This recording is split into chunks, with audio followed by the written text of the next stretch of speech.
Yun. Alright, from Donnie Ancheta, ano naman ang mangyari sa Pilipinas pag matapos na si PBBM, kawawang Pilipino, balik sa pababa? Well, sundin natin yung pinayo ni Tariela, 'di ba? Kung sino yung pipiliin natin. Oh, dapat ganun.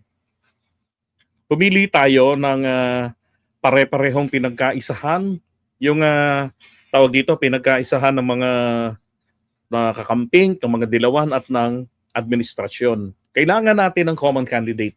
Yun ang pinakamaganda rito. Common candidate kailangan natin.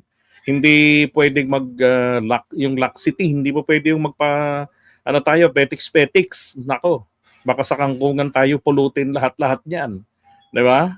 Dapat ganun ang gawin natin.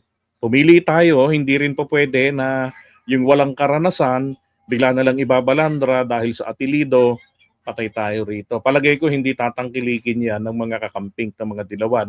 Watak-watak tayo rito, pero iisa ang kalaban. Ang ending nito, sa kangkungan, pupulutin. Di ba? Yan ang problema dyan. Kaya kailangan maging bukas ang loob ng bawat isa. Hindi po pwede yan. Labag sa Constitution at hindi rin po gagawin ni PBBM yan. Napakahirap amyendahan ng Constitution natin. Kahit na economic provision nga lang tinututulan dahil sa paghihinala sa term extension. So kung hindi po natin mababago ang Constitution para ma-extend ang Pangulo, hindi natin mabago ang Constitution para maging maayos, matitino ang mga nasa Senado at Kongreso natin, mayroon po akong alam na isang solusyon. Pagkakaisa ng mga Pilipino para sa kanilang kinabukasan. Huwag na po tayong bumoto nang dahil lamang sa apelido, nang dahil lamang sa popular, dahil merong kaaway, nang dahil lamang sa sikat, pinadalhan kayo ng pampansit, di ba?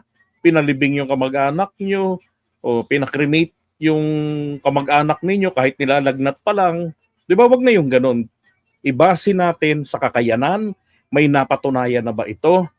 Yun po ang gawin natin. Madala na tayo sa Cory Aquino admin, na siya ang ulo pero siya ang naging buntot sa kanyang mga advisors. Okay? Sabi na ni Jem, tama, ang kalaban nagkakaisa tapos tayo kanya-kanya. 'Di ba? Talo tayo at mananalo sila kaya dapat ngayon pa lang kilalanin na natin ang mga kandidato. Tama, 'di ba? Okay, so unahin na po